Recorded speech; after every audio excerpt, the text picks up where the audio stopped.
I'm Giles Croft. I'm the Artistic Director of Nottingham Playhouse, and also I'm the Director of Private Lives. First thing to say is the play is by Noel Coward. It was written in 1930 and it takes place in France. The two central characters are Amanda and Elliot. And when we first meet them in the play, they are married but not to each other. They have just had their weddings and it's their honeymoon nights, and they are honeymooning in rooms next to each other in the same hotel in Deauville. We discover at the beginning of the play that actually Amanda and Elliot have been married previously and that they got divorced some 5 years before, very acrimoniously. And throughout the first scene of the play, first act of the play, they discover first off that they are next door to each other on this hotel, and then that they are still in love. So the first act ends with them running away together. There are certain plays that need actors, if you like. Hamlet, it's quite hard to program Hamlet without having Hamlet. And absolutely true that Private Lives is one of those plays where you need Amanda and Elliot before you embark on it, because if you can't get the right actors, the play will just collapse. And we'd been talking about doing it for some time because we'd had a very successful production of Blithe Spirit, also by Noel Coward, 3 years ago, and we were looking for the play to follow up with. And we'd never really come up with who was going to play Amanda and Elliot.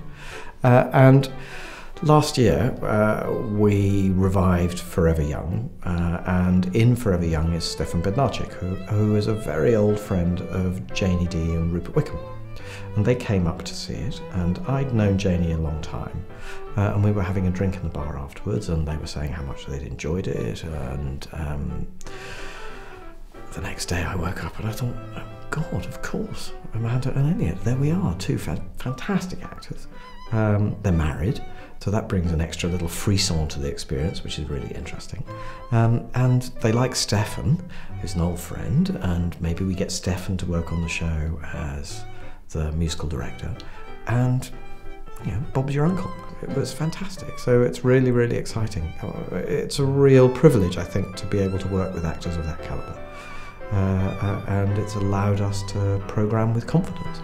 It's really important that when you do a revival, you treat it as though it's not been done before. And with most plays, that's not too hard to achieve. But funnily enough, with this, it's much more difficult because everybody has an idea of how a Noel Coward play sounds. In fact, most people have an idea of how Noel Coward sounds, and one is tempted to take it in that direction. And so add in that people have probably seen the play a few times. You sort of arrive with baggage. It was really, really hard, I think, for all of us to begin with, to set all that stuff aside and just say, let's play it for the truth of the relationships.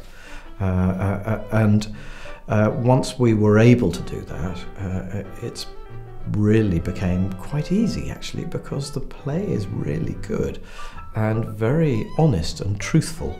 And if you forget for a while that it's about style and, you know, concentrate on relationships and meaning, it becomes completely fresh. And the other thing is to say that the whole company is very, very strong. And often it's thought that Private Lives has two really great parts, two okay parts and one really duff part. And that's just not true. It's got 5 really good parts, and even the maid's role is wonderful.